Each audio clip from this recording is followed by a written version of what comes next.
It always boils down to love. Okay. It starts with self-love. Okay. It ends with self-love. And self-love and self-worth. And this is a long journey.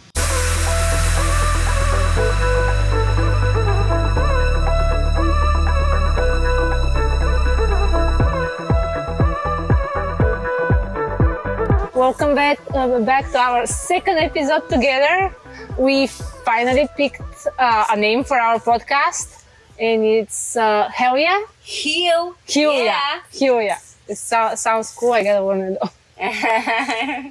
Big difference. Okay, today we're gonna be talking about for hypnotherapy and our experience and stories about it.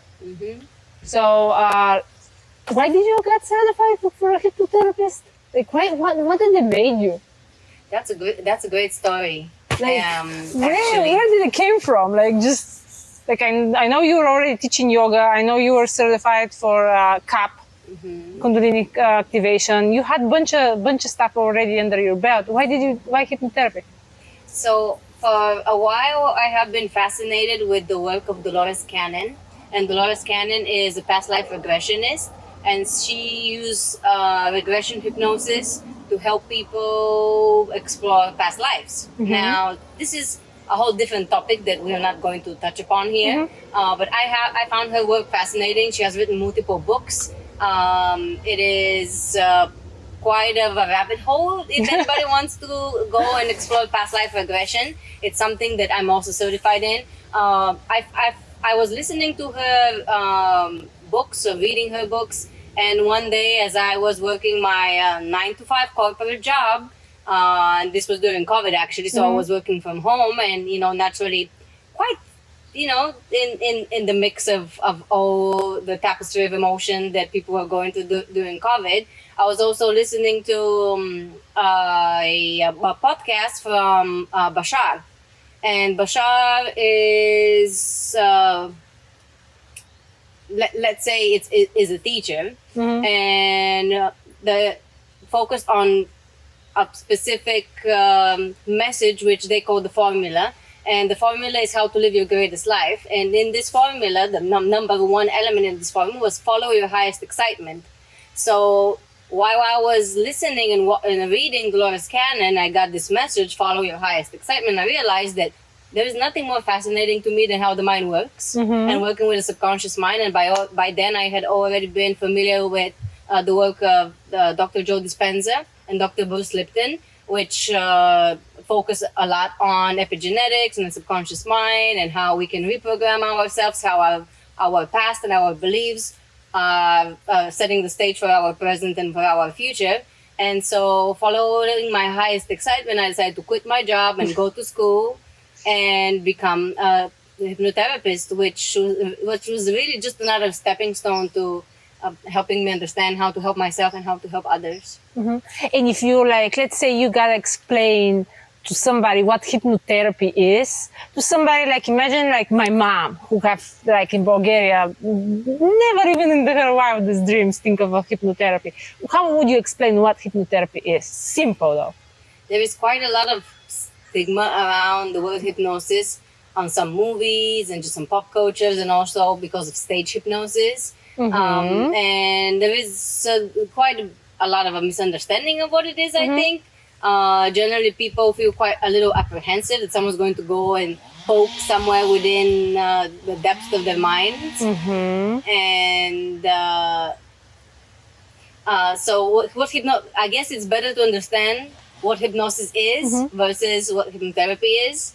Hypnotherapy is just a therapeutic approach using hypnosis. Hypnosis is a normal state which we all go through a few times a day. Hypnosis is a hyper-suggestible state in which the brain operates between alpha and theta brainwave activity, and maybe we can mention a little bit about brainwave activity and these waves that we go through. And let's say we are you right now are in beta, low beta, where our minds are busy processing information, listening, comprehending, responding. The mind is in beta when it's learning, when it's paying attention, when it's driving in traffic. So the most of the day, working. the most of the day, you stay in beta. Okay. Yes, when the brain is engaged. Okay, beta. Now there is high beta, low beta. Low beta is high beta is a little bit more of a related to a stress response because we have to, let's say, think fast, act fast. We have to multitask. We have to make decisions really quickly. Also, this high beta is related to the fight flight. Okay. Basically, when we have to make a decision quickly and when we're in a life-threatening situation, the brain is shifted into, let's say, a higher gear, so to speak. All the energy flows from the core into the extremities, fight flight, so we can flee from the saber-tooth tiger. In ESL, friends, ESL, give us grace, right? And then there is high beta, a low beta, and you can say after that a lower gear is alpha. Alpha, let's say, the easiest way to describe it is relaxation. When you're hanging out at the beach, when you're home, watching a movie, not really paying attention, when you're doing something that is pleasant. People are in alpha when they are doing art, so to speak.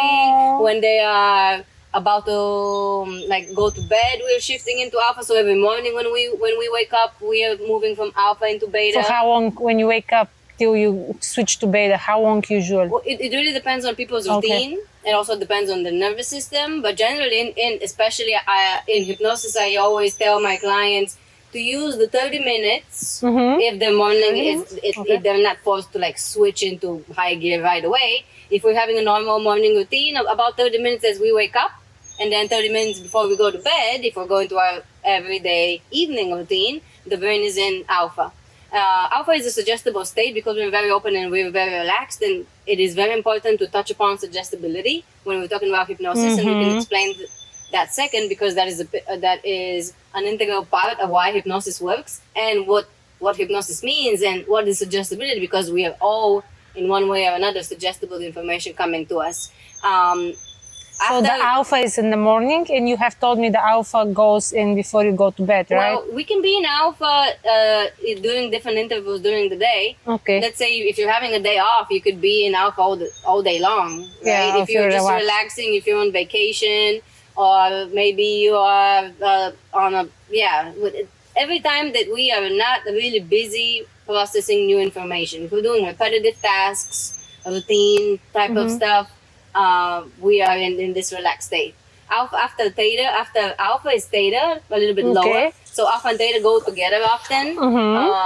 And theta is a state of deep relaxation, trance, this half awake, half asleep state. So every time we are going to bed, we are moving from alpha to theta, and then delta, which is deep sleep, and we actually move through these states a few times throughout the night. So theta is like after this hot yoga class, when the shavasana. Yeah, that is theta. Yeah. Okay. So because I can feel it coming when the switch through the class, I can feel it coming. Yes, I love that because many people can't get there. Oh, hot yoga class will get you there. Yes, it will for sure. I mean, a lot of people come to hypnosis just to be able to switch into that state. Theta is also meditation. It could be a flow state. So it's somewhere between awake, somewhere between asleep. So, but you're not necessarily asleep. You're not necessarily awake, even though you can. If people have a good meditation practice, they can be in a theta right away, and they can be actually eyes open, doing art, let's say in a flow state, and still be in this trance-like state, which is theta. It's inspiration, creativity. A lot of insight come to us during that state when we are dozing off. The theta is related to a lot of images coming through. So a good way to describe hypnosis is an alpha theta state. Even though, depending on people's level of suggestibility, meaning how open they are to receiving information from their surroundings, from taking on ideas and information that is presented to them, because some people's suggestibility, which is like a filter, is very wide open, and some people is very tight. And I have a whole new theory, a whole different theory on people's levels of suggestibility. I believe it has to do with how safe we feel and how skeptical we are towards the world. that hypnosis pretty much is an alpha theta state. You can be suggestible even if you are in low beta. Mm-hmm. And you can be quite suggestible even if you're in high beta, depending on the situation and who is giving you information, and how you feel about the person that's giving you information. How much you trust them. Another level of hypnosis is authority. Like, if let's say, there is, this is so fascinating that because people can be in a hypnotic state, let's say if they're going to a doctor's appointment, and they've been quite overwhelmed with their day or with their diagnosis, and now their doctor is sitting in front of them and just giving them some ideas, some scenarios, some outcomes of diagnosis. That person can be quite suggestible and can be more or less in a hypnotic state when they are sitting in front of the doctor and the doctor is telling them something. So you can be very suggestible to your doctor. The same way you can be extremely suggestible to your teacher. So everybody who has a level of authority, and there is a whole formula to that, that I don't know how deep you guys want to go, right? The mind is quite fascinating, and the mechanism that it works. Now, the level of people's suggestibility, and suggestibility is the way that we learn and the way that we process information that is presented to us. So somebody, you need to want to be hypnotized. So is a, like, how to say that? Like, is anybody can be hypnotized or no? I would say people are in a hypnotic state or a highly suggestible state. Let's put it this way. Hypnosis is a highly suggestible state. There's nothing mystical to it. You are not in loss of control. There are many different levels of hypnosis or hypnoidal depth, so to speak. Everybody can be in this state. Everybody experiences this state multiple times throughout their day. They just do not call it hypnosis. They're just highly suggestible. And now when it comes to hypnotherapy, whether someone wants to be hypnotized or not, that is a big question, because if somebody doesn't want to be hypnotized, but here they are, they're in my office, they're seated. So the first thing we have to do is inform the critical mind, which is the filter, and inform the conscious mind what hypnosis is, and start to dismantle any fears and any misconceptions a person may have. Because if they are in my office, they drove to be here. They researched me, they called me, they made an appointment, they drove to me, they paid to be here, and they still have a level of apprehension. We have to first address their negative beliefs and misconceptions about hypnosis. We have to establish a level of authority, not authority, but rather a rapport, so they can trust me, they can feel comfortable with me. And only then, and if they still want to, they can be hypnotized. But at this point, they will be more familiar. So what we feel comfortable with and what we feel familiar with really drives our behavior. And so our decisions will be based on whether I feel comfortable and safe with the information presented, or I'm going into something that is completely unknown. And this is why a big part of a hypnosis session is, so to speak, educating or sharing information with the client, so that they become a little bit more familiar of what we're going to do and how hypnosis works, and it's completely natural and normal state. And the biggest thing is that I can really not, and that's not something that I would do personally, even though it's done probably, let's say, in sales and marketing. I cannot, and I will not make you do anything you really, really don't want. We have a very strong protective mechanism inside of us, which we spoke about in our previous episode, that will not allow me to give you any suggestions that will harm you. Yeah, that doesn't resonate with you, right? Exactly. In a sense, I cannot give you anything that, or implant anything that you do not want. Yeah, that's more of the movies, right? Yes, exactly. Well, and this is an interesting point, because this is why stage hypnosis works. Because the person who, first of all, in stage hypnosis, there's a very well-trained hypnotist or hypnotherapist sometimes, and they know how to look at the crowd so they can pick out people that are highly suggestible. In hypnosis, we call them a somnambulist. A somnambulist is not just someone who sleepwalks. In hypnosis, it's used as a term for someone who is extremely suggestible. Yes. That's clean. So they know how to read the crowd, so they can pick out the people who are already somewhat in a state of hypnosis, because at this point, they've already been prepping people. And there are some certain signs. No way, on their faces? Absolutely. I can always tell when somebody's highly client suggestible is very apprehensive, or they're very relaxed, or they are in hypnosis, because they're there are certain facial markers and body language that tells us. So in stage hypnosis, and why people, they can go in hypnosis, because they do not know what is going to be happening to them. And generally, the people who are somnambulists, the people who feel very safe, they're not.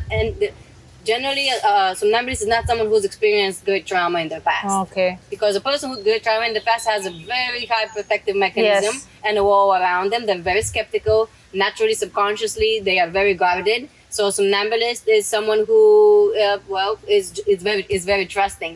Mm-hmm. And then the hypnotist can then give them suggestions to be cluck like a chicken or bark like a dog. And naturally, after the fact, now they are creating, to me, that's why people have misconceptions, because that person may experience public humiliation. Mm-hmm. And then it will be difficult to hypnotize them, because they will already have some kind of association and identification with hypnosis. And then we have to work on, negative. And so now I would have to prep them to hypnotize them. Yeah, I believe that what people see on the stage in this thing is completely different from the therapy part of what I have done with you and what I have seen. It's a completely different ballgame. I don't think they should be even using that word hypno together, because it's so different. How do you do it? How do you go through with people like me who come and sit in the office and in the chair, and they already strongly usually have this filters, and it's not gonna work type of established belief? Yes, I think it is very important. There is a difference between whether you want to or you don't want to be hypnotized, whether you believe you can or cannot be hypnotized. Because everybody can be. Believing if you can be helped or not be helped. Because you're not getting hypnotized for the kick of it. Mm-hmm. You're there because you're looking to solve a problem, right? Mm-hmm. People come and we're gonna talk. I'm gonna ask you what we can address with hypnotherapy. They're there to solve a problem. They're not there to see if they can be hypnotized. Yeah, most people are not there out of curiosity, for sure. The first thing that draws people to a therapist's office is hope. Hope. So if there is hope, then that already sets the stage that they are open and willing to experience that which you're going to present to them. And then the next part is, if whether they believe or they don't believe. Okay, they already want to. Mm-hmm. That's why they're there. Now, whether they believe or they don't believe, now I will continue to educate them what hypnosis is and explain to them that everybody can be, and then continue to instill trust in themselves. Mm-hmm. And this is where we touch upon there is, just like we did in our previous episode, that there is a great innate intelligence within us. Okay. And that we hold all of the answers. We have all the tools within us. The guidance is already inside. We just need to unravel it and veil it. And especially if someone does believe in sixth sense or a gut feeling or a hunch, and many people have had them, so it's easy to create that relation that I am just going to, you tell me what you want. Yes. I'm going to place you in a state where your mind is very suggestible to your own ideas, because we are more suggestible to our own wants, needs, to our fears, to our desires. We are more suggestible to ourselves, because obviously the information comes from us. We trust ourselves. So I pretty much tell people that you tell me what you want, I will guide you to a place where your mind is open to your own words, to your own ideas. And we were also going to work to bring up to surface, to unveil any negative beliefs, any memories, any associations and identifications that usually reside in our past that may stand in the way of that what you want to accomplish. So we have to make sure that we will remove anything that may stand in the way before starting to work on the subject. So you even before that, so what happened to me with you, it's the same for every, you talk to me, you remember all the questions you were asking me, and you take bunch of notes, so you do a little bit of digging and starting really to know the person, and then you really sit on the chair and start talking and start listening. And this is correct. Okay, so this is it has a little bit of a pattern. Structure. Okay. Always. I like to connect to people over the phone so they can hear my voice, so they can get an idea of my energy. And that alone helps them decide, because not one fits all. And I truly believe that everybody finds the therapist that they need. And so once we establish this connection over the phone and someone comes to my office, there is quite of a structure. I already know what they want to work on. They already know me somewhat. And so we spend some time on interviewing to address the problem or the presenting issue in a little bit more depth. There are a series of questions which we ask, and generally related to the past of when the problem occurred, how long it's been there, looking at their general outlook on life and their general disposition, behavioral, thought patterns, just the level of emotions. And we do tend to find a lot of answers in people's upbringing. Yeah. So no surprise there. After this, and that's a whole new topic, because everything is the key to solving and finding a solution to most of our problems is tying it up to an event in the past, to our childhood and our upbringing. So most of the time we have to do some inner child healing, which is very beautiful. And after all this is done, I go to a bit of a questionnaire which help me to establish people's suggestibility. People have a different, there are 3 to 4, sometimes even 5 different types of suggestibility. And I think that that's what sets my hypnotherapy school apart, which I stand behind, the Capucinian method of hypnosis.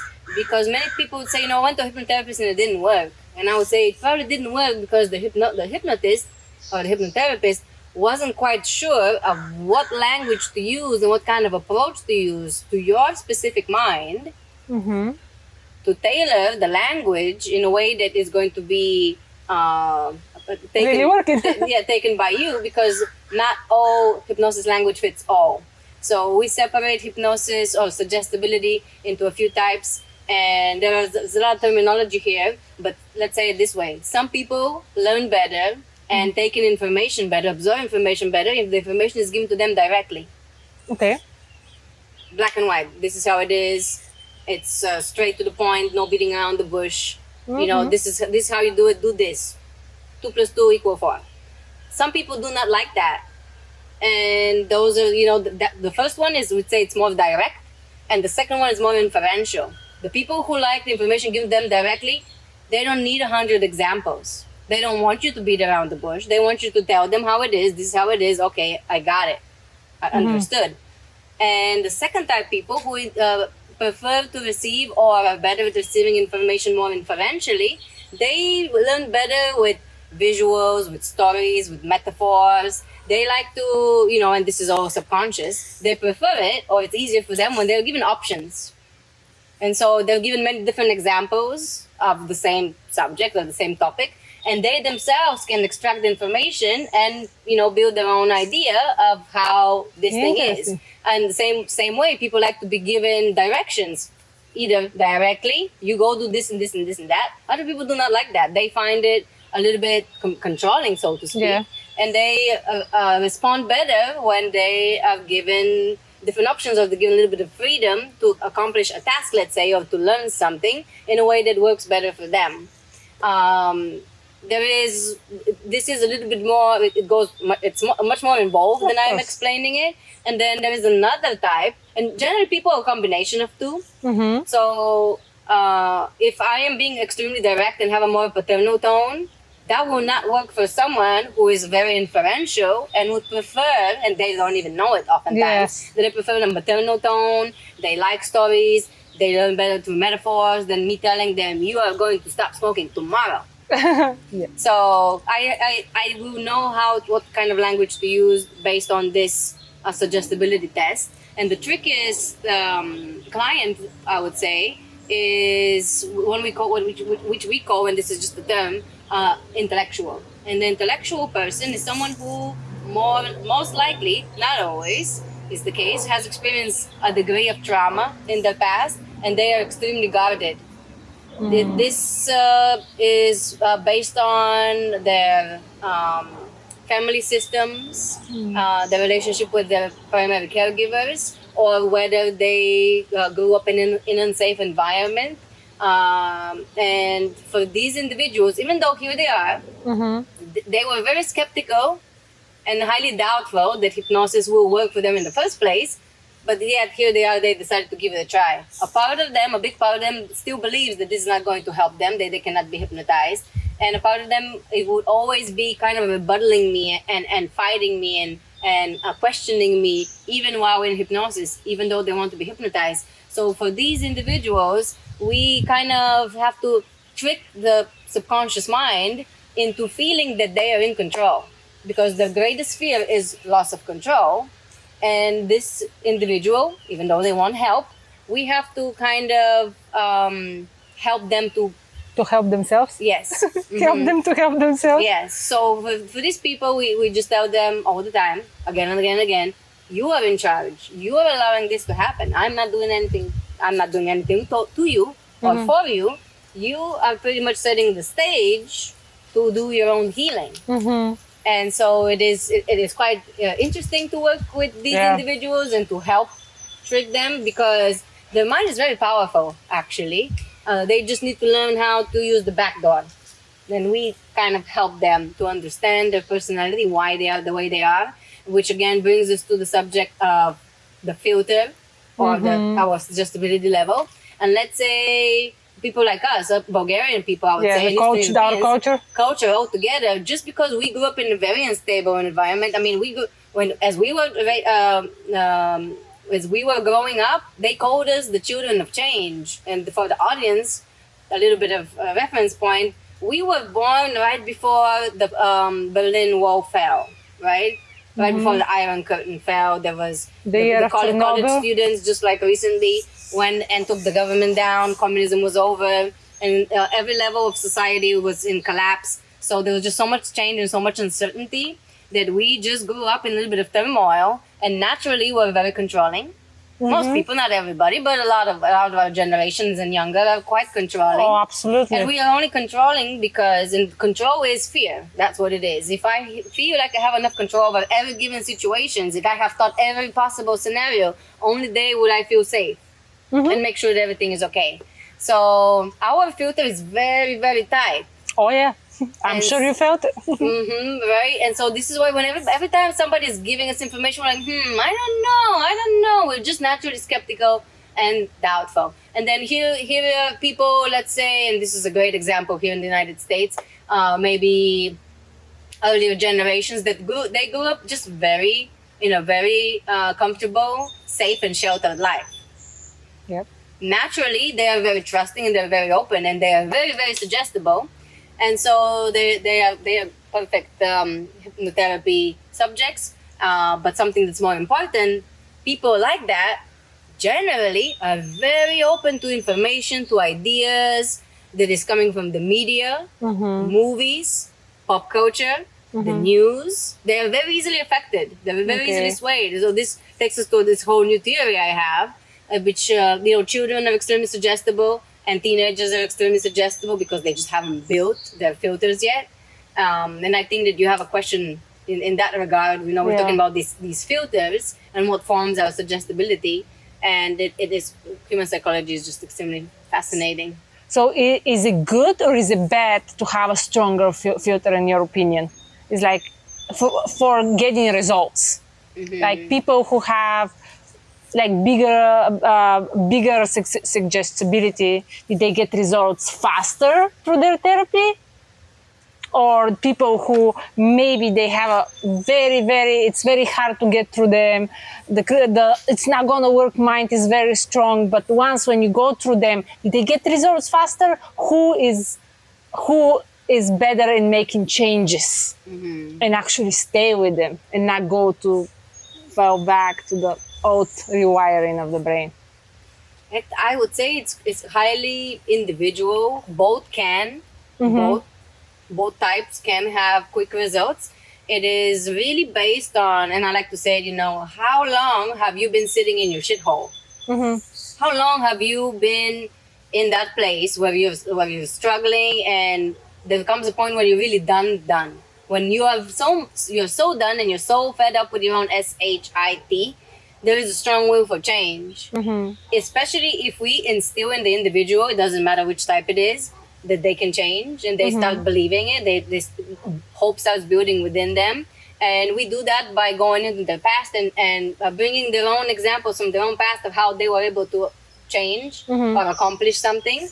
You can work with both. What I like about these highly skeptical people, because a lot of them are just are quite driven. They know they know who they are. They have a lot of them have quite a stern personality, so they can be a little rigid in some senses, but they are also driven and motivated. So if we build, or the individual has an ability to build dedication and focus towards change, it doesn't matter which type they are. They can accomplish. What is hypnotherapy the most effective with?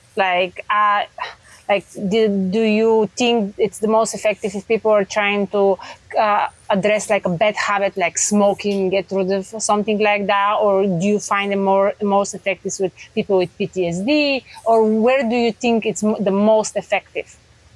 I would say general character building, self-improvement and growth, because from that foundation, everything else can be accomplished. Many people would come, let's say, for quitting smoking or anxiety, depression. We don't go treating, even though we do treat these symptoms right away. The most important part is building a foundation, a strong foundation for change, which to me is confidence in oneself. Okay. Focus. I can keep my attention laser-like on this is the direction that I want my life to go. Belief in oneself, acceptance of what is going on in the past, venting of any past emotion and trauma, any negative beliefs, building self-love, patience, grace towards oneself, right? Accepting, understanding, patience, and grace. If we have these on top with confidence and dedication, every other symptom can be treated. So I would say that this is the core of the work. Now, people come with all kinds of presenting issues, but if we start digging a little bit deeper, we often find it's something else. Something else? Oftentimes that is the case. Most people come to me for depression and anxiety. Exactly. That was like actually my next question. It's rampant. I cannot tell you how many moms share with me that like their little kids are experiencing weird levels of anxiety at an age where you're like, what? Anxiety? How does a little person can have anxiety? A little person will have anxiety if the adult has anxiety. Oh, the good point. And then, children are so extremely suggestible. And so maybe this is an important point to take. And I know me and you once talked about this on a short TikTok video. Now,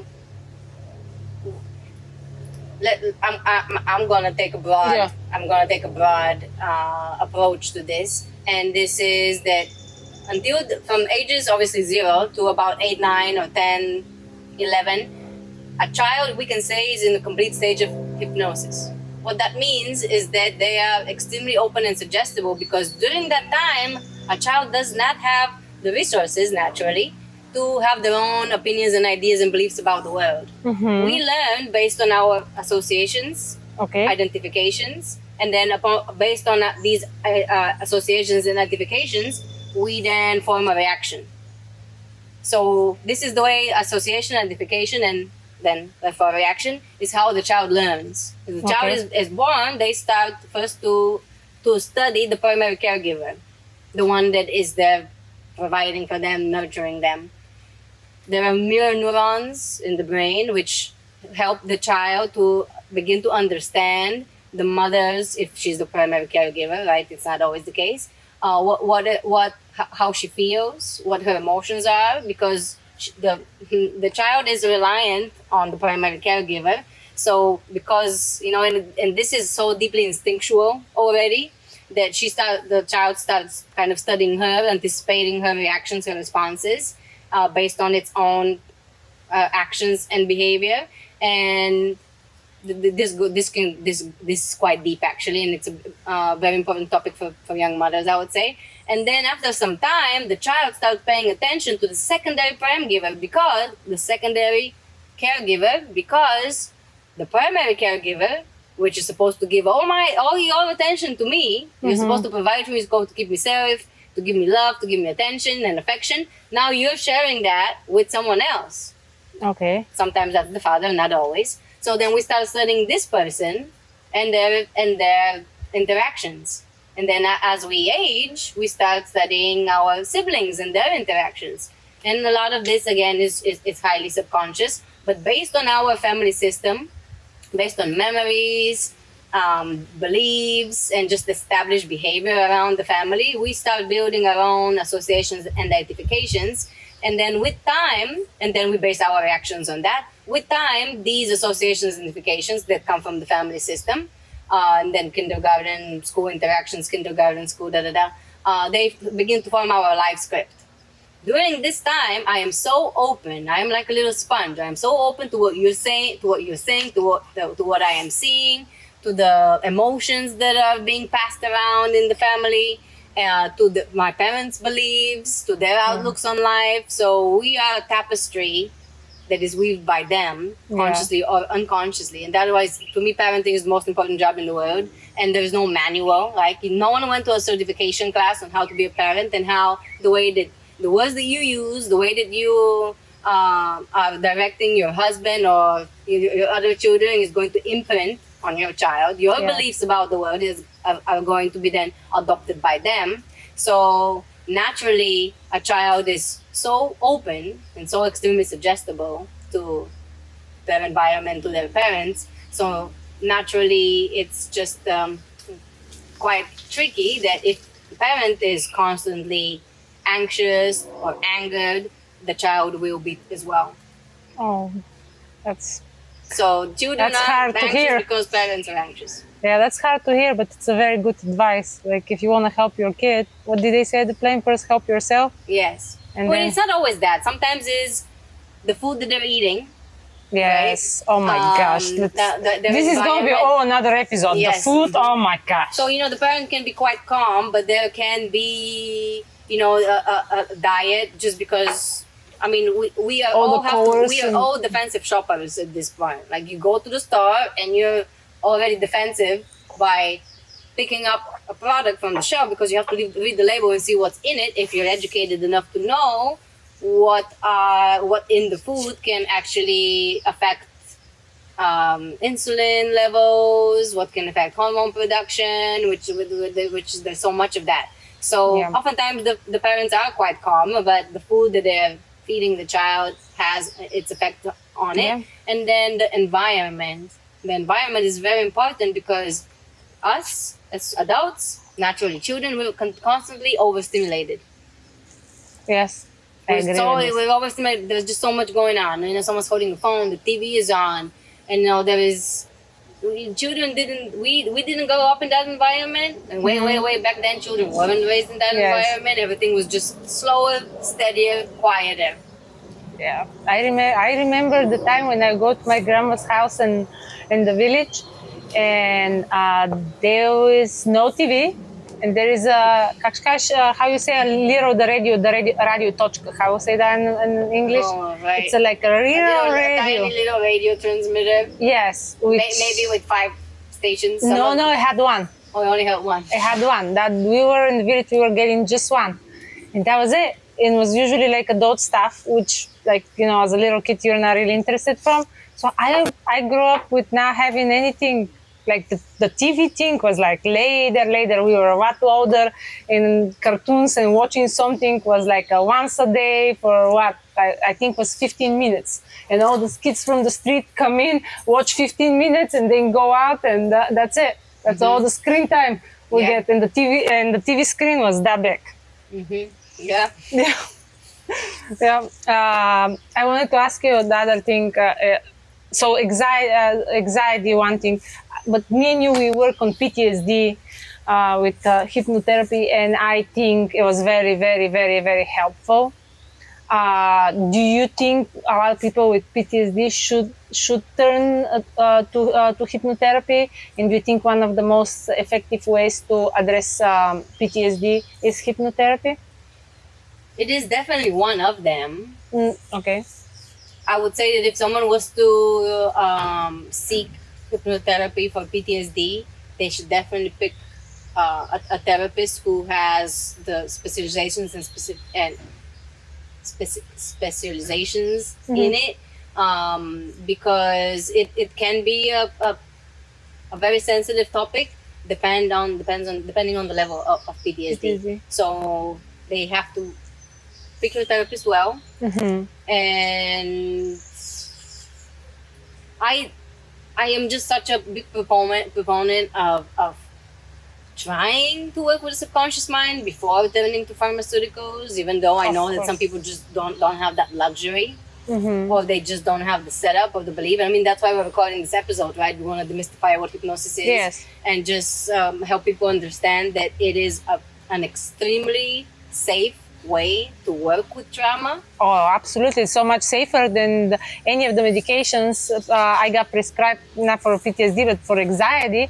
I got prescribed stuff which did a number and it didn't really work. But with other healing techniques, I got so much better results without of the side effects and without of the having to get my body subjected to God know what. They don't even know what they're giving it. They don't even know. This is a very sensitive topic, and I would never tell anyone not to turn or not to take antidepressants or mood balancers or whatever, because sometimes that's just all that they have available, or it's gotten quite bad to the point where there is nothing else they can turn them around.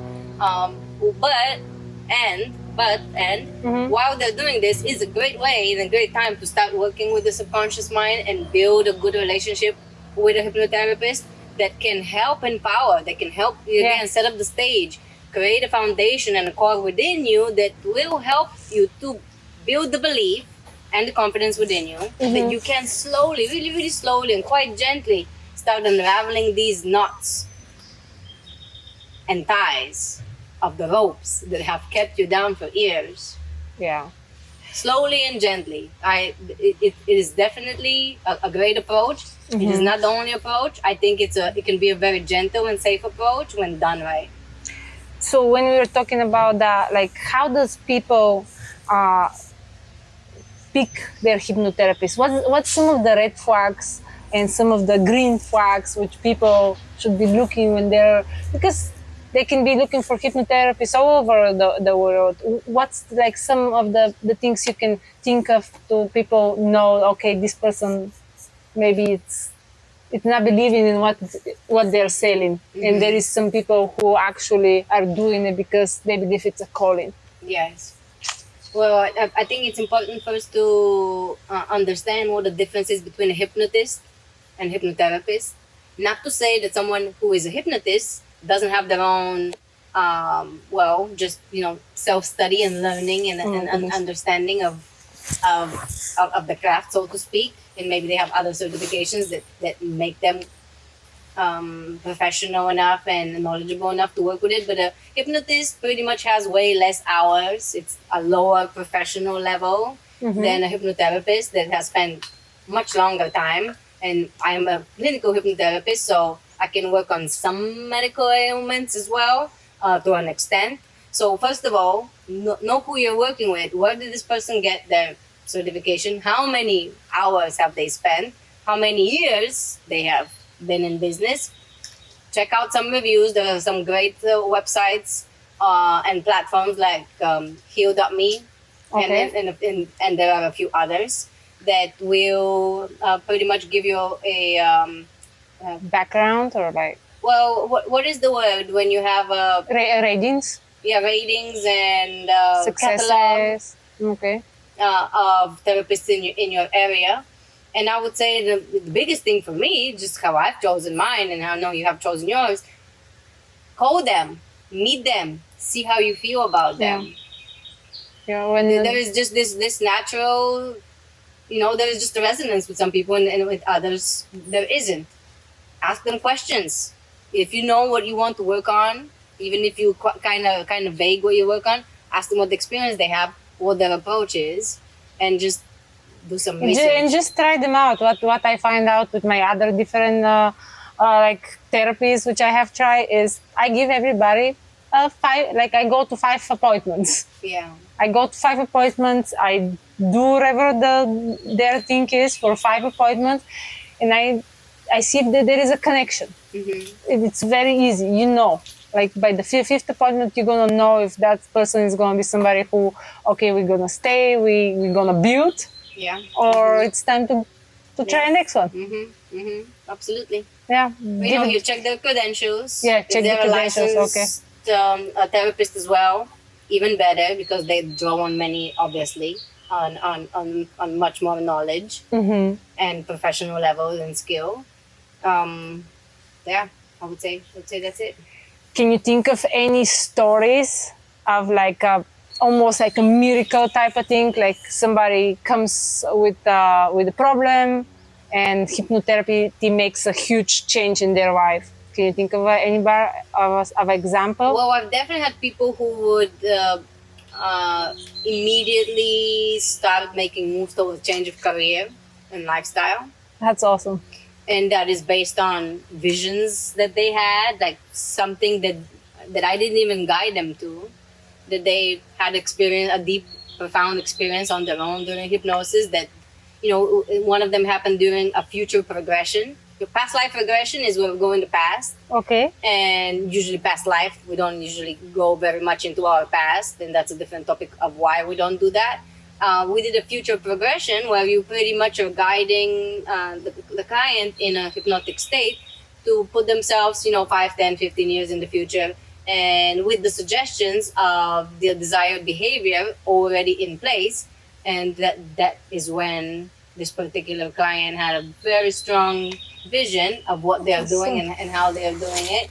And they started making career changes right away. No way. That's awesome. Yes. That's like getting the little bit, like, you're sitting over there, you're looking at them, I can be this, but like they need just a little bit like, okay, you can do it. It's going to happen. I have to say that those do happen, but it is rare because hypnosis works slowly, right? To build, and this touches upon neuroplasticity and the brain's ability to make changes and create new neural connections, create connections between associations and identifications within the brain to completely shift them.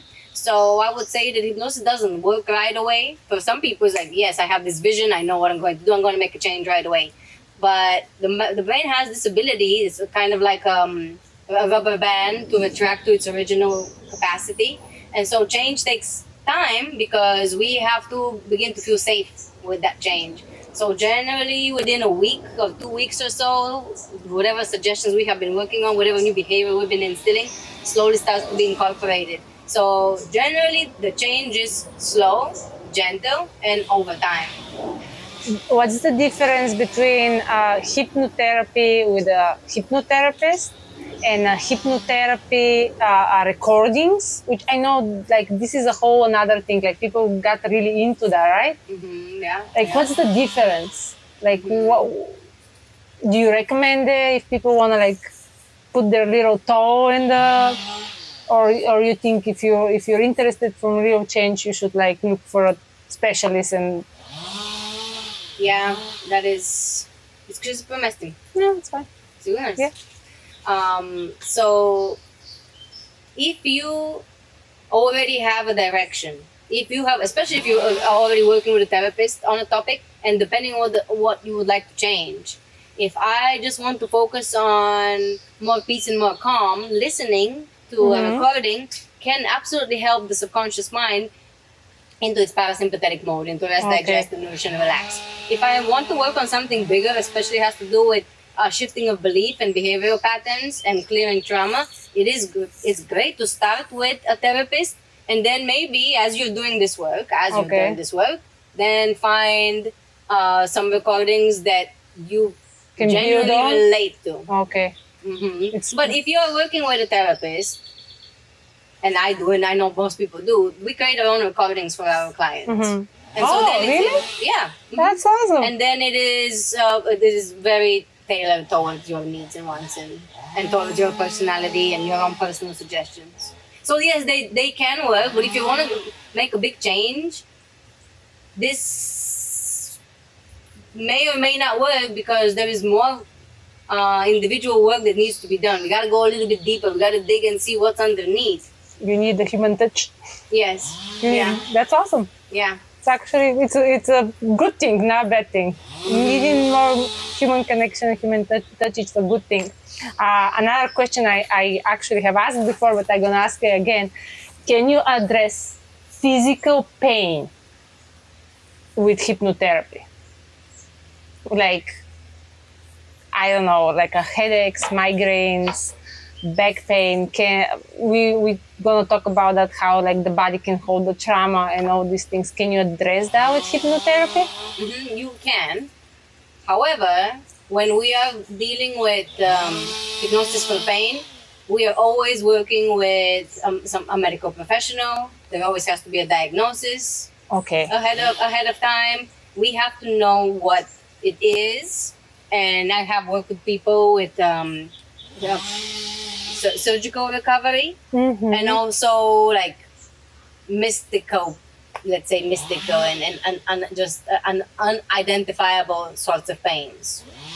And this topic is quite involved actually, and it definitely falls under clinical hypnosis. There are many different ways to help, and that with hypnosis we are pretty much training the brain to be able to shift its focus and to change the pain, whether it's the perception of pain, the location of pain, the intensity. We don't even call it pain, we call it discomfort.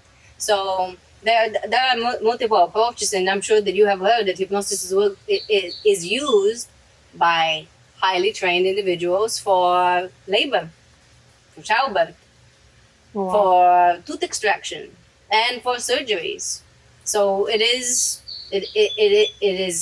highly effective in some cases, and always paired with a medical diagnosis and an opinion from by a professional. Yeah, right. But I absolutely can see it. You said like a dentist work, and I'm thinking, oh my God, I gotta be hypnotized. I hate dentists. Like I go to, I'm very scared of it. I'm thinking like, you gotta hypnotize me before I go. Mm-hmm. Yeah, it's a thing. It absolutely is. Many of my teachers would work with their clients. Absolutely, I can see it. Next time, I don't know for the dentist office, but I haven't told you, like when I go give a blood, I'm so scared of the needle that I was explained from a doctor that my own body like pulls out the blood off of the veins towards my body, and they cannot. I had like 5 nurses. I was freaking out. The doctors, nobody could put a needle in me because they couldn't get the vein. And it was just because I was so scared. And now I'm thinking, only if I were oh, this can absolutely be addressed with hypnosis. Yes. And I have a good story for that, because we both had some traumatic experiences with surgeries in the past in Bulgaria, post-communism, where hospitals were quite scary. There's let's say, my experience from my surgery was kind of sort of like there was some flashbacks from some horror movies. Yes, exactly. And I was 7 years old, so I was quite scared. And they let's say they did not provide the most kind and nurturing care. So that's funny. Last year, no, it wasn't last year. It was a few years ago. I had a kidney infection, and so they had to go and take blood, do some tests. And we were right here, and Matt actually came with me because he knows I'm afraid of needles as well. Yeah. And as I was sitting there in the emergency room, and like they were prepping to take blood from me, and I'm like trying to freak out and like act like an adult, and basically trying to also understand myself and understand this reaction. Down the hallway, there was a little girl that was taking her blood drawn. Uh-huh. And, naturally I could hear her cry and scream, and she was very, very afraid. And in this moment, it dawned on me, I'm acting like a little girl. Yeah. I'm acting like a little girl because the trauma occurred when I was a little girl. So what needed to be done is some inner child work, and also together, working with overcoming the fear of needles. these two things are done together, address what happened. I was alone in the hospital. I was there for a long time, and I know that you have an even more horrific experience. Yeah. And so naturally, there is some trauma still stuck there, some unprocessed emotion. So when we address those, that fear can easily be overcome. Yeah, I can absolutely see how, like, if I can calm myself down and I am if I feel safe, my blood will flow better. And I'm not gonna give these 5 nurses who are like bringing the next one and the next one, because they pumped me everywhere and they couldn't get the thing because my fear and somehow was moving to them too. Not just I was controlling my body, and somehow I got them scared too, I believe. So, yeah, next time when I need to give blood, you're coming with me. I will. No, we will have to do some work before that too. I just don't understand how I'm so scared from this. But yeah, I can see it because I was a little girl, and yes. Because you went through all kinds of horrors. We all did. We all did. Okay, let's see next question. How often little kids are in state of hypnosis through the day? Oh, that's one of my personal questions because I'm curious about my kids. I wrote that one down. I would say that they can be just like an adult can. Various times throughout the days when they feel safe, when they're in a known environment, when they are surrounded by their parents, and also in school when they feel, let's say they are it's during the class and the teacher has been talking for some time, their conscious mind is overwhelmed, and that's exactly what hypnosis is. Hypnosis is an overload of message units to the conscious mind, which sends us into a little bit of fight-flight. Okay. Because the brain can only process and receive this many message units, and message units is just the input of information, conscious and unconscious, to many different senses, not just to hearing, sight, right, from our environment. And, we're not robots, we're not machines, we're not AI. We can only process this many message units, and at one point the brain becomes overloaded and overwhelmed. And during this time, because we cannot process any more information, we're kind of like stepping back, and at this point, we're kind of just blasted with information, and we have the filter that is supposed to allow information in and decide which information goes in and which one doesn't. It kind of falls. So children can be in that state, and I mean even adults, school-wise, if you've been sitting and listening to this teacher talk and talk, and at first you're trying to pay attention, even as little children, they're like, okay, they're participating. At one point, they're just like, their eyes are glazed, they're just like, and this happens in lectures as well, obviously, in college. So children quite more often than children, because they do not have to be involved. They're not driving, they're not really stressed out, trying to figure out what's going to be for dinner. They're kind of on autopilot throughout the day, so they are in a high suggestible state most of the time. Yeah, I want you to touch up here on the thing you told me. I want more people to hear it. Is about like that when they're going to bed at night. How important is it? You told me for this, like the little 30 minutes when you're holding them, spending that time with them. We were talking about that and how you can use this 30 minutes before exactly or while they were going to sleep. The stories you're gonna tell them, the songs you're gonna sing to them, like how important they are, why they are important. Yeah. You remember? Absolutely. Yeah. Because parents are pretty much programming their children, and the things that we consciously and sometimes unconsciously say and do are going to set the stage for their entire life. So you're creating your child's beliefs, their ability to cope in life, and their beliefs about how much money they're going to make, what relationship are, their ability to give and to receive love, their social skills. You are doing it anyways, but you can consciously, kind of begin to give them some suggestions, and whether it is throughout the day to just reaffirming and give me an example for like a good suggestion. Like let's say I'm holding my son or my daughter and they're like drifting in and out. like what is a good suggestion to give them, like how much they're loved, or Always, absolutely. That they are loved, that they are safe, that okay. they can accomplish anything in their mind too, that they are smart, that they are capable, but they are also kind, they're patient, they are giving. And I mean, what would you want for yourself? You tell them the same thing, and speak to them in a way that is not, you're not doing baby talk, but you're not also talking as an adult. Use a kind maternal tone. And yeah, I would say, And how you say it, so you are already whatever the Yes. thing is, you are not always in the positive, okay and always in the present. in the present. So let's say if you tell children, if you tell anyone, you're not gonna get sick, you're not gonna get sick, you're not gonna get sick. What the mind hears is sick, sick, sick. okay, Don't be afraid, don't be afraid, don't be afraid. Or your hearing is fear, fear, fear. Rather Okay. you tell them you're brave, you're strong, your immunity is, your little mechanism inside is very strong. You have an army within you that is always fighting for you. You're strong and you're healthy and you're kind, you're intelligent. yeah, okay. So the wording really, really, really matters. You have to stay away from like exactly the example you are sick, because Yes. the brain in the body don't understand. Yeah, unfortunately, they do not know the difference. If you keep saying, even if you keep saying to yourself, I'm not gonna get sick, I'm not gonna get sick, I'm not gonna get sick, I'm not gonna get sick, you're focusing on what you don't want, and every time you focus on So what you don't want, you say I am super healthy.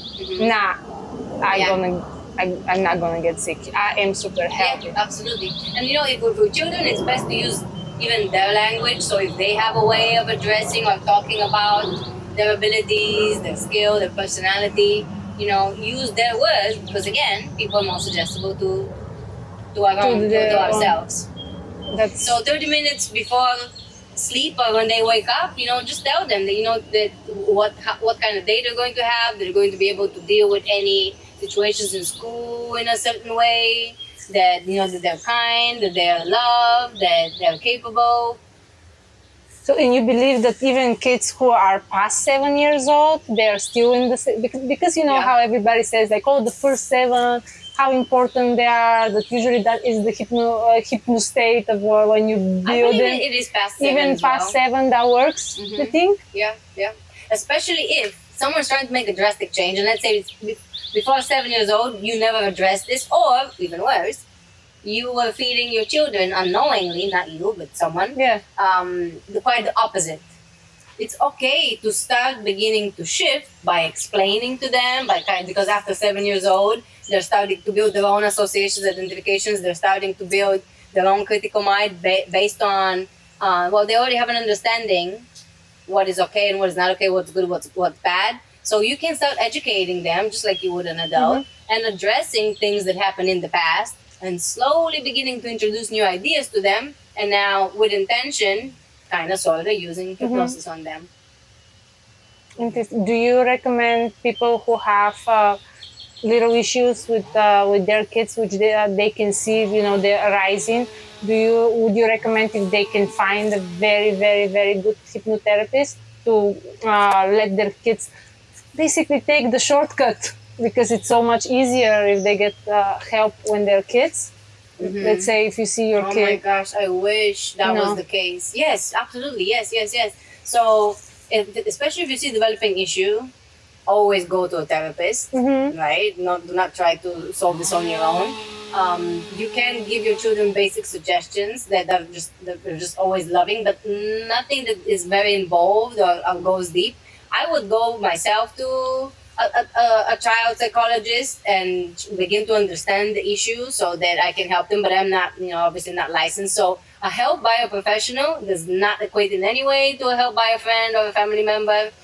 You can affect your children, but always take them to a licensed professional when addressing more serious matters. And then use them as an advice to help you understand what the situation is, and what kind of approach to use and how to speak to them. Okay. Because I think it's very cool if, like, right now we have access to so much more healing techniques, and we see so much more, and we can help our kids so much earlier. Like, Yes. I wish, like a lot of the things I'm trying to address now and after 40, Right. if somebody, got me help earlier, it would be a much shorter cut. Yeah, that was and not possible cheaper. for us. And cheaper too. Yeah, I mean, yeah, our parents could barely afford like basic things. What about therapy? So that was impossible for us. Yes. I wish that was the case. I could be in a completely different place in my life. Your children would know who they are.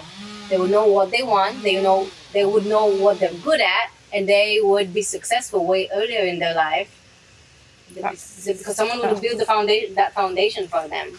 And also, oftentimes, we are quite unaware, because we don't know our own selves, we're quite unaware of the ways that we're affecting our children. Yes. Oh Even my if we're gosh. extremely conscious and we're very mindful, there are still things that we pass on to them and we mirror on them or reflect on them that we do not know that we are doing. Oh. So yeah, if I mean, everyone can benefit from therapy. I'm not going to say everyone needs therapy. Yeah. I'm going to say everyone can benefit at any age. With the right therapist, obviously, with the right approach. Yeah. Because there's so many different modalities out there, and it's not one fits all. Yeah, people just have to experiment, and can use couple too. I do multiple things. Like, I love doing classes. I love my hot yoga. I love my EMDR. I love hypnotherapy when necessary to address something, and I use whatever I found. I have tried many different ones with you and with all kind of our friends, but you pick your own, what works for you, and you make your little like what's that? I want to say a band, but it's not a band. It's more like It's a little toolkit. Yeah, toolkit soldiers. Yeah.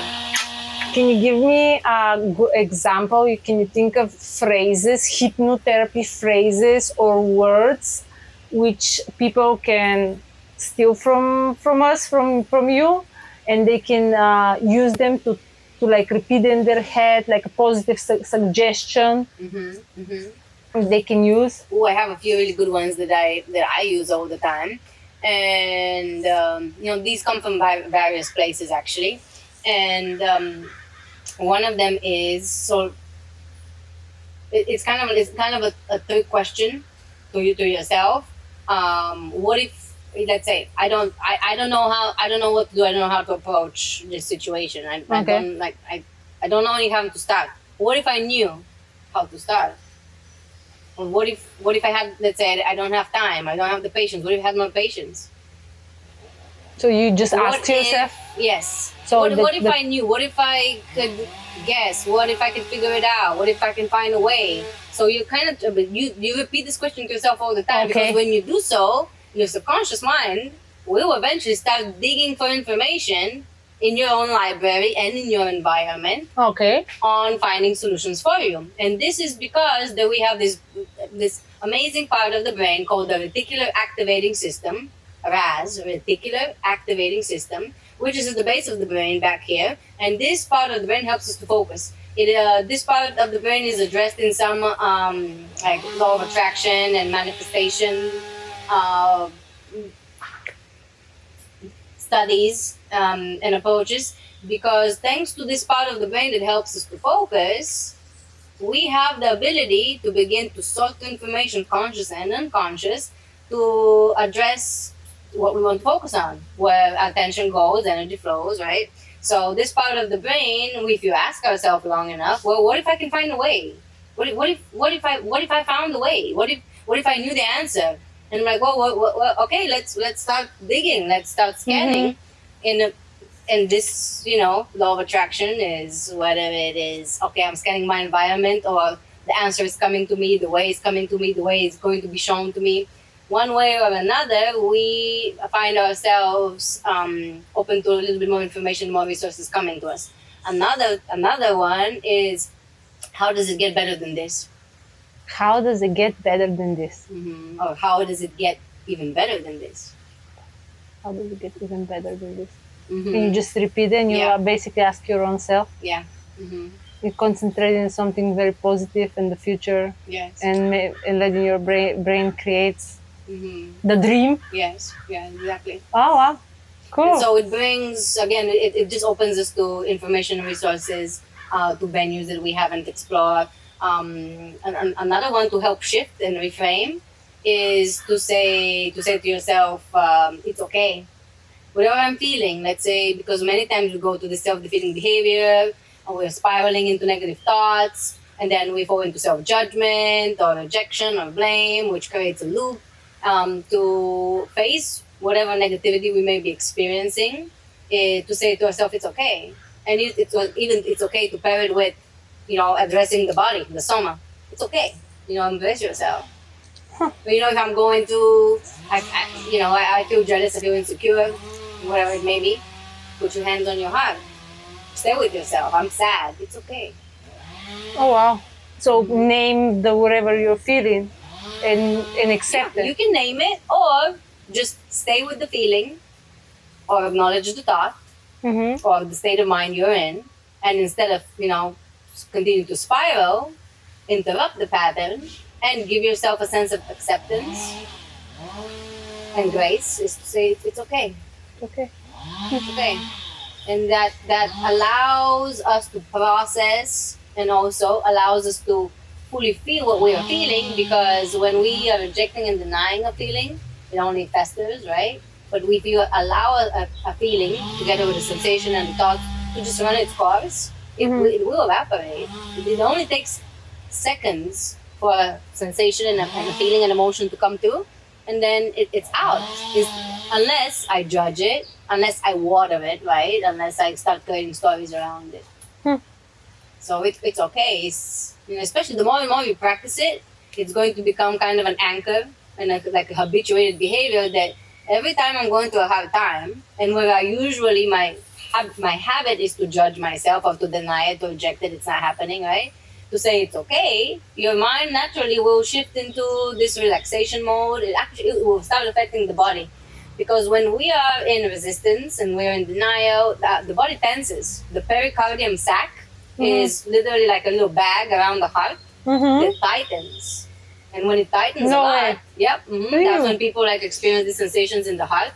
The tissues will tighten, and that's when you are, you're afraid of needles, and you go and they're trying to take blood, and you're so tense, like your blood is attracting. The fascia around the body tightens. The energy doesn't flow through. Fascia is where, according to traditional Chinese medicine and some approaches, that energy, or chi, or life force energy, flows through the fascia. When we're intense, when you're in denial, even when we say no, when I say no, my body naturally would pull in, tighten. When I say yes, the body relaxes. So when I say it's okay, the pericardium sac will relax, the body slowly begins to soften and loosen up. Energy can flow through us, sensations, emotions, thoughts flow a little bit more free. And that's why, let's say, massages are just so beneficial. And, just taking a shower, going to sleep just helps us to relax a little bit more. When we are going to, when we completely surrender and relax, when we're crying, the body feels like a big blob, right? It feels heavy. We're not fighting. We're not in fight anymore. So Do you have any? It's quite powerful. Do you have anything else? Any other one? Because then I want now one big final one. Like, if you can plant a positive suggestion in every person you love, and that suggestion makes a change in them, what kind of suggestion you plant in all the people you love? Well, I guess before I answer that question, you asked me if there's one more. There is one more, and that one more, and that's quite deep, is to continuously ask yourself, even better if you're looking yourself in a mirror or some kind of reflection, look in your own eyes, and continue to ask. And it doesn't have to be for an extended period of time, but it will be helpful to ask, who am I? Who am I? Who am I? Really? Who am I? Look at yourself and ask, who am I? Who am I? And this is do you seek for the answer, or you just keep asking? Answers, no, you're not consciously seeking for an answer, though many answers will come. But answers that will start coming first, even though depending on your state of mind, some may be like really deep and insightful. Okay. Many are coming from the conscious mind and from the ego, and so they're, well, you're evil, well, you're human, well, you're a woman, well, you're Bulgarian, well, you're da da da da da, all these things. Okay. But when I ask this pass question, those, so keep asking, and then it's going to get real. Again, you're not waiting for an answer. Okay. The point is that we are triggering this subconscious process of wanting and being ready to know ourselves. So for people who come to me and they're kind of lost, they are looking for a change in career, or they have gone through a transformational moment in their life, divorce, completely new place, we start trying, well, no, we don't try. We start helping to establish who this person is.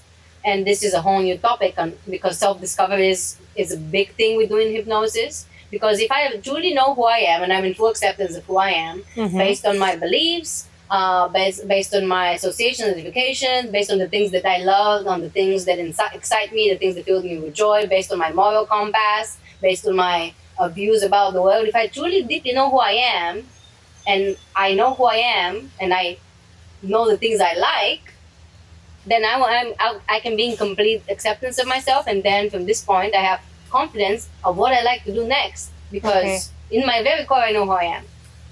So asking these questions, who am I, is it sets us on this journey of self-discovery. Yeah. So it's for people who are ready to go really deep within themselves. Within this process, there is going to be a little bit of shadow work that may come up, because everything that I am not, that I didn't, I don't know, and everything that I am, that I have been rejecting and denying, will also come up. So shadow work is a big part of this whole process as well. I'll try that. I'm very curious. To look.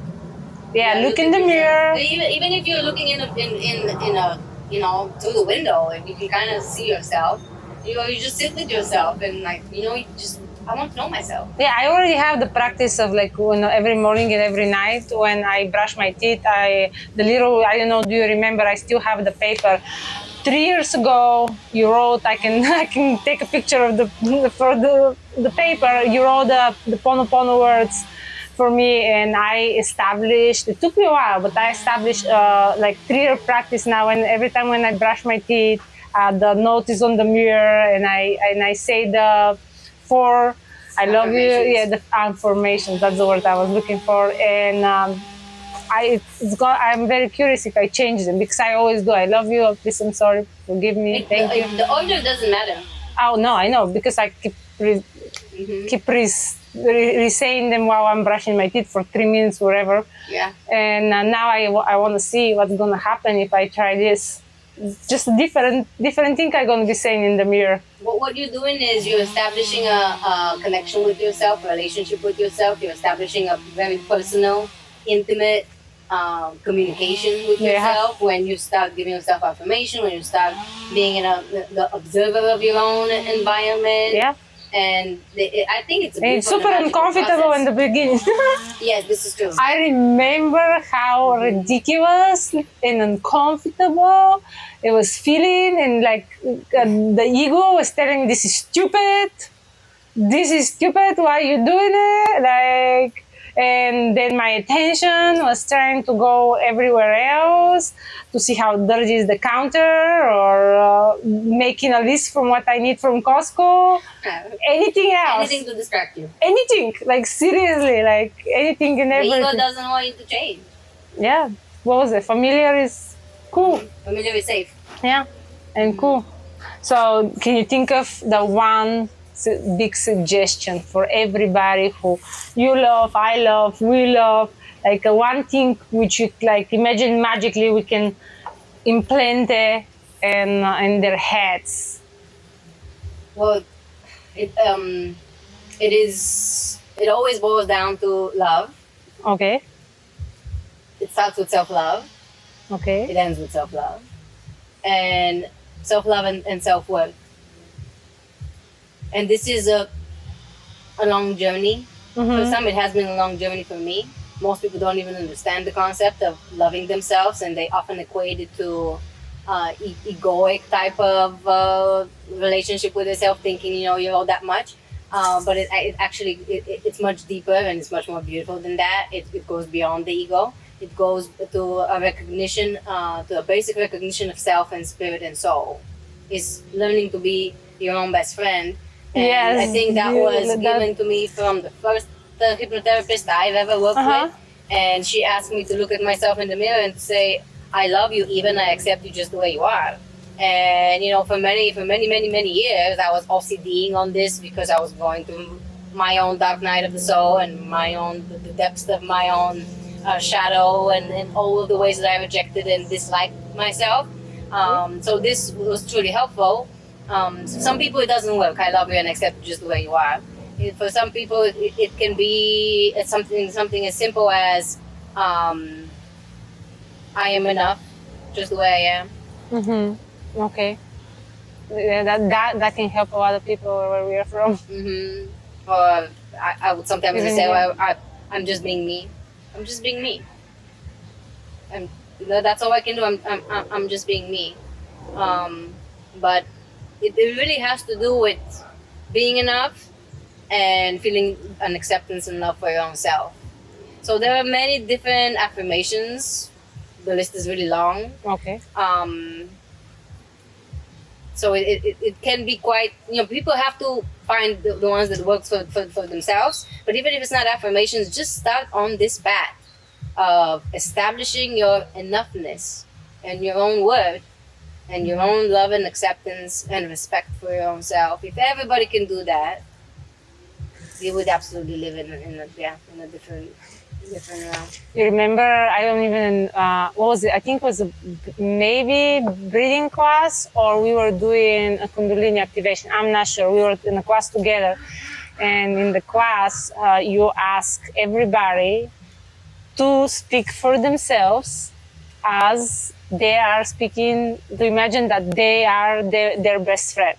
Like to imagine myself.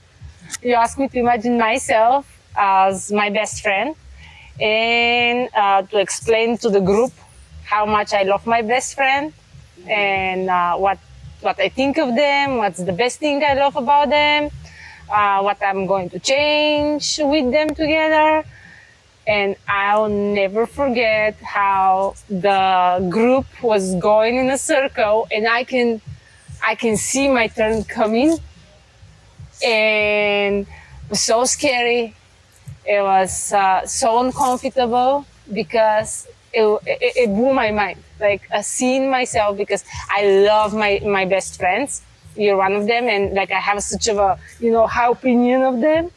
And having myself as my best friend, I realized that I don't treat myself with the same amount of love and respect and positivism as I do you, Annie, and Miglena, Isa, Agustina, any of my friends, which was mind-blowing to me. And I think it's a very good thing we can leave everybody to do a little experiment for themselves. Oh, for the daring ones, because most people are not going to want to do it. As you said, it makes people feel extremely uncomfortable. It took me 2 weeks. The class finished. I actually apologized. Do you remember? On that breathing class, I apologized. I couldn't come up of anything. I skipped myself, and took me 2 weeks of obsessing over it because it made me so uncomfortable. It took me 2 weeks to even go through the all ups and downs and all the feelings. This simple exercise, got me through. Well, let's create a little bit of context for our audience. This exercise is a coaching exercise. Was given to me by my first hypnosis and hypnotherapist school and teacher here in San Diego. And I don't even remember the name of this exercise. Maybe it's like, this is my best friend. But you are supposed to, stand up and imagine that, you're sitting right here in this spot and talk to the group, introducing your best friend, which is you. Mm-hmm. And to say all the things that you like about them and just speak as highly about yourself as your best friend as you would to an actual best friend. And so, our teacher gave us an example and she kind of set the stage, and I think that I did that too. Yes, you did. But maybe the way I did it made people feel even more uncomfortable because I had already done it and kind of set an expectation of things that they may have to say. However, when it's done, that's like, okay, you did it on your own. It doesn't have to be in front of a crowd. It really sets the stage for this journey we're about to take of knowing who we are, recognizing our strengths, our weaknesses with kindness and with love, with acceptance. Yes, that was the thing with, for me. It's like because you like made sure in the class that we understand that we have to be kind to ourselves, and that was and like I was so confusing to me because I'm capable of being kind to my kids, being kind to my friends, but when I had to turn it on me, it was so confusing. It was so confusing to me. Well, maybe we will create a little challenge here for the audience if somebody wants to test it with themselves. And again, I'm guessing that not many would feel comfortable doing this, but I dare you and I challenge you to do so. And it goes a bit like this, This is Eva. She is quite funny, I think. She loves adventures. She loves traveling. She likes. She loves her family. She loves her friends. She's really into arts. She's quite good at it. She is a little OCD, and we're working on overcoming her need to be so controlling and her desire to be a perfectionist. We're focusing together. We're learning how to be more relaxed and more easygoing and more free. I love that she is detail-oriented. I love that she has the ability to really listen to her friends when she sits down with them. She can be very giving, but she can also be really scattered. And, I just love her and I take her just as it is. And I'm so grateful to have her just as it is, just as she is. And, That's a very good example. Yeah, keep going. The more you can dig, the more the exercise is better. It is. Yeah. And I'm not even sure, but I think that my teacher might have set a timer for us to speak. Because naturally we want to say a few things. Okay, I'm done. I don't even remember how long the timer might have been. I think I have that feeling because I remember her encouraging us to say more. Add more. Mm-hmm. But the journey toward self-love is long. It can be a beautiful experience if we have the ability to approach it with just a lot of humility and a lot of kindness and also a little bit of humor. Yeah. That's a beautiful ending, I think. That's a beautiful challenge. Yeah. I like our challenge. Yeah. Mm-hmm. Okay, so tell me if, let's say we're in California, San Diego, if anybody around San Diego want to reach you and maybe see if they want to start knowing you and book an appointment, where they can reach you? Well, I have to say I don't like social media. She knows. That's why I'm here. She tells me it's about social media. I like social media. Instagram seems to be a great place for sharing our upcoming events and classes and retreat that I'm a part of coming in September. I do have my website, transformationalarts.com. Okay. Trans. We're gonna put it on yeah, that's right. But it's funny that so many people find me on Google. So I have a Google Workspace listing, and there's not even that many reviews. But for people in the area, people just tend to find me. Excellent. I'm gonna make sure all the information how people book you under the video, and maybe you are somebody's person to make their big step. Right. I absolutely believe that people are attracted to the right person that's going to help them. So I've definitely had people come and do a session or two, and there's just no synergy, and that's okay. I encourage them and anybody, go find someone that you can resonate with, because a beautiful relationship, professional relationship, can be created. We are not meant to do this on our own. Maybe there are some highly trained and beautiful souls doing it alone in some caves out there in Nepal, affecting the whole world. However, healing happens in community. And even though we can be our own best friend, absolutely seek for the support, the advice, or just a lending ear of your friends, just like we're doing. Talking about therapy is not the same as sitting, as doing therapy. As doing therapy. However, we do offer each other a lot of support, and then we also encourage each other, because we have done in so many ways, to go and to find that one person who is going to make a big impact in your life. Yeah, that's and just continue to do the work. Just like Peter Dunov said, everybody is sitting on a huge treasure. Get to work and start digging, because buried deep under is just a tremendous wealth of healing, of transformation, ultimately self-love, and all of this work is going to ripple out and reflect every aspect of your life. I see it happening all the time. It's like a domino effect. That's why I love therapy, because you cannot focus on one thing and let it not affect some others, especially when you set that foundation of self-love, acceptance, patience, grace, understanding. We just soften to ourselves. When we soften to ourselves, we soften, about the world around us, and it affects everything. It becomes contagious. That's super cool. Thank you. No, thank you for finding time to sit on the heat with me. You're in the heat. I'm not in the heat. Oh, you were not? Oh my God, it was so hot. What happened? It's February in San Diego.